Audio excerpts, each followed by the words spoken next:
Okay, you're right. Update po tayo sa kaganapan for today ay topic natin for today guys is patungkol sa Kimpaw ganap na kung saan po ay mas marami po tayo maiaayuda sa ngayon. Bago natin pisahan ang ating updates for today, ay gusto ko lamang po kayo introduce ang ating YouTube channel. Intro.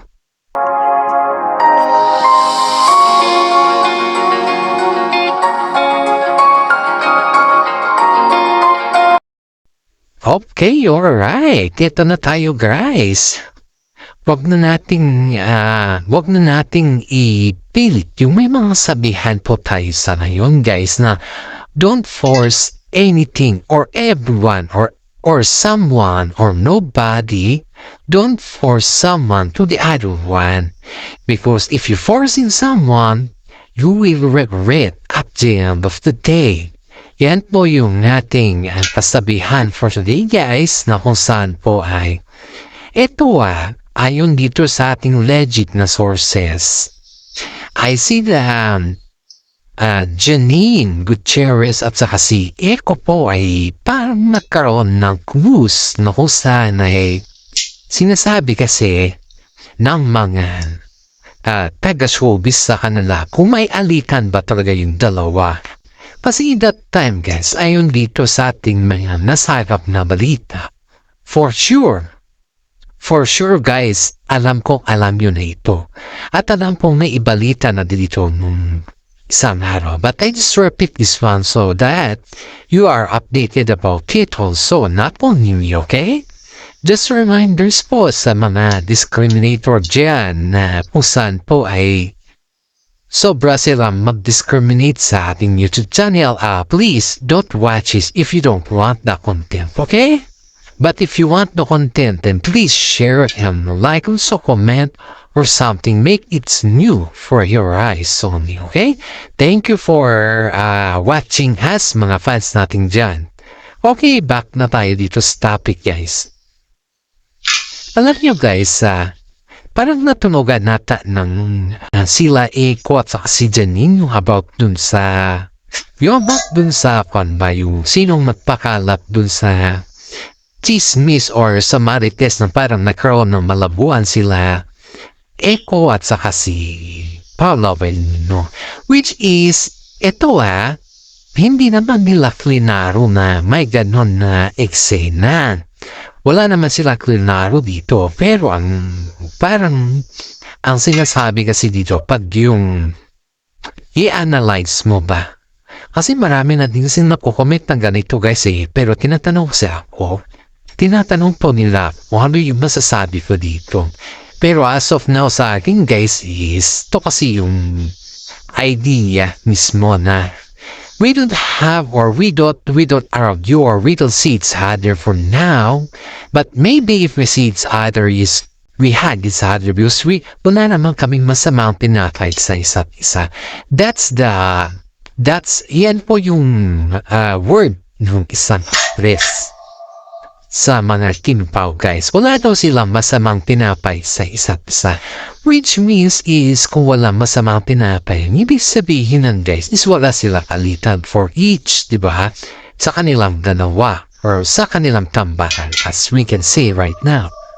Pero alam nyo guys, ito yung dun sa salita na ganon, it's a different in action, you know? Kasi ayon dito sa ating legit na sources alam nyo, parang nadedmahan daw sila Kim Cho at si Janine. Parang there's something behind that. Pero pag yung magsalita daw si Janine, kasi may press conference kasi si Janine that time si girl ba guys. I'm speaking for the Janine, the girl.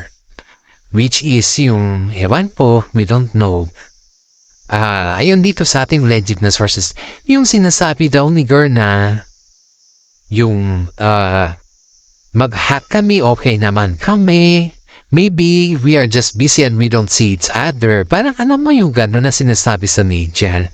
Pero the real score guys is hindi. the real score is hindi. Kasi, ito one time, may close friend kasi kami sa showbiz, guys. This is our very close friend sa showbiz na kung saan po ay yung mga trolls ko ano na yung ina-update natin sa inyo. Kung ano na yung ina-update ko sa inyo, yun po, doon po natin nasasada. Tuwi. Kaya mas marami pa po tayong alam na i-update yung mga positive versus mga negatives ba na. Kasi sa mga content creator na iba kasi, yung mga ina-update lang, yung mga positive ba. Hindi kasi nila ina-update yung mga negative kasi mawawalan nila sila ng mga views. Pero it's just only their opinion, guys, ha. Kasi, dapat malaman din natin yung bad sides nila ba kuning. Siyempre, hindi lahat ng mga everyday nila is pure positive yan. May mga bad sides din na yan. At yung mga in-update natin, guys, is sometimes kinukuha natin dun sa mga bad sides nila. Bad sides ba? Bad side. Ngayon. Ito parang may nakwantasi tayo dito. Spotted daw sila kay si Chinita Princess at saka si Janine. Parang, parang may, aside from them, sa kanila, speaking to sa mga yung tao na nakaka-relate sa sitwasyon nakakakita. Parang hindi daw sila nagpinansin o nagbesohan, guys. Parang malabo daw yun sa sinabing gano'n. Kung mapansinan kami o magbesohan kami, wala daw gano'n. Sa totoo na, walang eksenang gano'n na nangyayari. Wala, minsan wala ka daw. At ito pa, siyempre, inaasahan ng mga tao daw na gano'n yung mangyayari. Tapos, ito naman si Eko daw. Wala naman daw yung kay Eko. Kasi nga, siyempre, ang kay Eko lang naman is yung trabaho na walang personalan. Yung kasi yung kaibigan ni Eko dito busy kasi alam mo na kung nasaan naman galing si Eko, di ba? May nagtataka daw itong si Eko kasi yung mga nababalitaan doon siya sa nakloob ng showbiz na spotted daw sila Kim Cho at saka si Jenny na hindi man lang daw nagbesohan. Kumbaga wala daw nangyari dun sa mga terms na sinabi ni Gersa ang boosting her din yan. Kaya nung magkaroon ng interview si Paolo, ay tinanong itong si Paolo, tinanong siya about kung ano na ba yung status kasi nga po, spotted nga sila Pini at saka si Jenny, di ba? Bakit hindi daw pinansin, hindi daw sila nagpansinan? Kaya ang tanong ng mga netizen guys, yes, natanong nila, mga netizen kung saan very curious na fans ba nila is totoo talaga yun. Confirm talaga na may tampuhan yung dalawa. So, ibig sabihin, guys, si Paolo Avellino ay ex niya. Confirm na kasi dun na ex na si Janine. Kasi bakit ganon yung reaction ng dalawa? Kung pupusin naman natin, guys. Aminin man ni Pao or hindi, there's something wrong with them, Janine. It's not wrong, but ex niya daw talaga si Janine. Ang masaklap ko si Rico. Masaklap, hindi ko naman sinisisi si Paolo Avellino kung nag-deny siya, di ba? Kasi karapatan nila naman yan. Pero, alam niyo, kaya pa na hindi nila inahamit to sa publiko na nagkaroon sila ng relasyon ay dahil dun sa mother, pamilya ni Janine. Parang kaya kapatay po ang pamilya. Parang ganun kasi pamilya Janine medyo strict. At yan nga, yung issue nga about kapumpog dun sa anak ng Paolo Avellino, parang hindi pa matured si Paolo para sa ganun. Kumbaga, hindi pa siya rin. Yun yung the reason why, yun mo parang main na reason. Ayun dito sa ating legit sources. Kaya nga, nung parang kumbaga, tinatago nila na there's something with them na karelasyon nila. Kasi yan guys, yung issue natin na ganyan ay nakuha natin din yan sa mga mas malapit sa buhay ni Janine. Yan daw yung talagang totoong reason guys. Kaya hindi daw nila pinakilala yung sa makarelasyon sila. Pero yung mga pamilya nila, alam naman, magkarelasyon sila. Kaya umiiwas lang daw sila Janine at saka si Paolo dun sa mga issues kasi nga po, di ba nabasa po si Paolo Avellino that time. Na trending po siya dahil dun sa hindi siya marunong maging daddy sa kanya anak na si LG. Di ba? Dun sa anak niya kay LJ na si Ate. Yun yung iniiwasan nila Janine at saka si Paolo before. Kaya daw nila tinago. At saka nung tinago daw nila, syempre, hindi na nila makacovered na magsabi na oo dahil nga sometimes spotted sila, sometimes nawawala sila. Parang kumbaga is parang bula lang na in and out lang daw sila. Kaya ngayon guys, yung balik tayo din sa spotted. Ngayon, natawa daw si Paolo din sa mga issue na po yun ba yung hampos interview. Ano daw yung gagawin niya pag nakita daw si Janine at si Paolo Avellino. Diba ay saka si Jerry Porzales. Ang sabat naman dyan ni si Mr. Paolo. Yes. Sabi naman niya dyan guys na I say congratulations for them. So ibig sabihin guys is wala naman talaga masamang tinapay si Paolo sa kanila. Pero the point lang kasi dito is parang kumbaga hindi lang kasi malinaw. Ang gusto kasi ng mga fans natin dito is yung maging malinaw ang lahat sa kanila. Pero dahil hindi naman malinaw kasi itong si Paolo Avellino, hindi daw kasi malinaw talaga si Paolo. Hindi siya accurate na magsalita yung kumbaga is yung aminado dapat. Hindi, wala daw siyang gano'n. Kasi nga po, pag inang-amin daw nila is marami daw nagpapakon. Hindi naman kailangan magtakas sila eh. Kundi maging masaya dapat sila kung maaamin sila Paolo saka si Kim. So yun daw yung parang iniiwasan nila. Dahil if the rest fan daw na pagdating na daw sa mga aminan factual about sa ganyan na relasyon. Parang itong si Kim Chiu, parang ayaw daw niyang sabihin or parang kumbaga is ayaw niyang ipamukha. Parang ganun yung sabihin. Of course, babae siya. Alam niyo yun. Ang hirap naman kasi guys na ipabukha mo sa partner mo na there's something wrong with you and them, right? Kasi siyempre, ex na si Kim Chiu. Pero ito pinakamahirap dito guys. Kahit si Kim Chiu guys is parang nahihirapan din na paaminin si Paolo G. Pati nga daw si Echo guys is parang gusto daw niyang konfrontahin si Paolo huminto po para daw mag-stop ng issues dito. At hopefully guys, hopefully nga maging totoo or magkatotoo yung sinabi sa fans natin dito na naghihintay lang daw si si Jericho kung ano daw yung kumbaga is kung ano daw yung yung right timing para makuusap daw niya si Paolo Avellino. Pero ang sabi naman ng mga iba guys is kung talagang gusto niya kausapin and then let Janine confront Paolo Avellino. Kasi siyempre ang involved naman dyan is not Jericho and Paolo kundi si Paolo at Janine. Saka hindi naman involved dyan si Kim Chiu, kundi kaya is dahil partner sila and siyempre nandun na rin pa-partner mo sa isang tao. Yun yung parang gano'n yung involved nila kasi guys, yung dalawa. And then which is tama naman yung mga sinasabi ng mga iba na ang kausapin talaga ang mag-usap talaga dyan ay si Janine at saka itong si Paolo Avellino.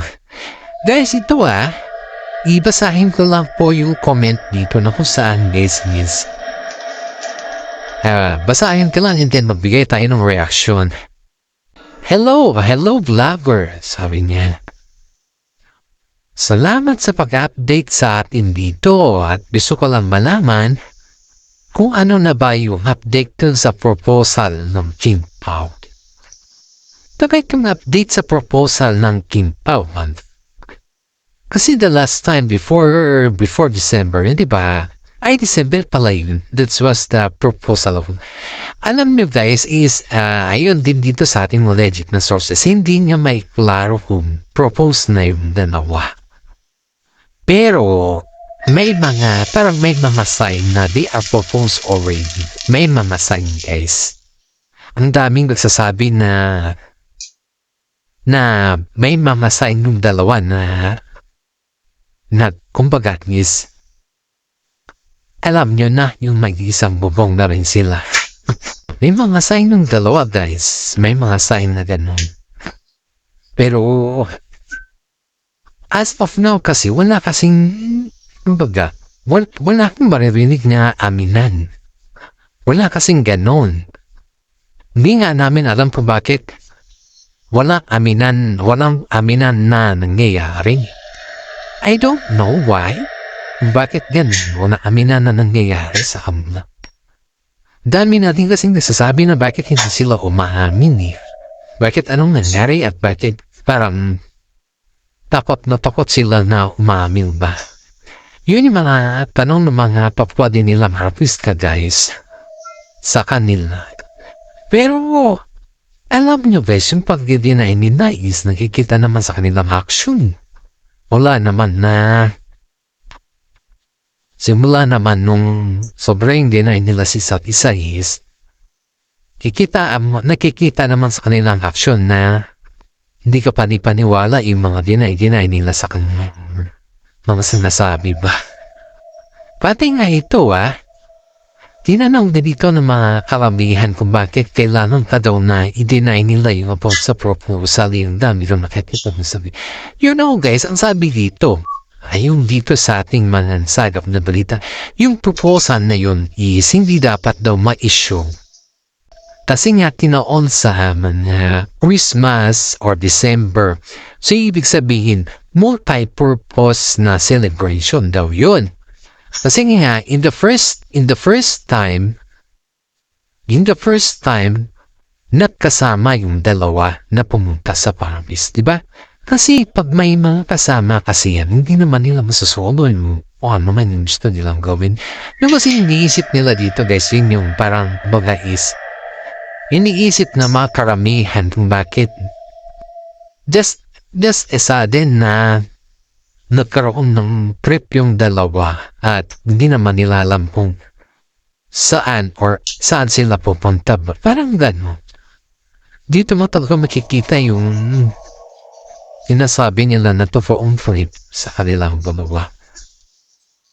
Kaya sabi din dito pasalamat daw si Paolo Avellino sa isang fans dahil naiintindihan na daw nila yung pakiramdam ni Paolo Avellino na kapag may mga interview daw siya is hindi siya yung kaping ng dibdib, pulak ng bibig. Kaya sabi ng mga fans sa kanya na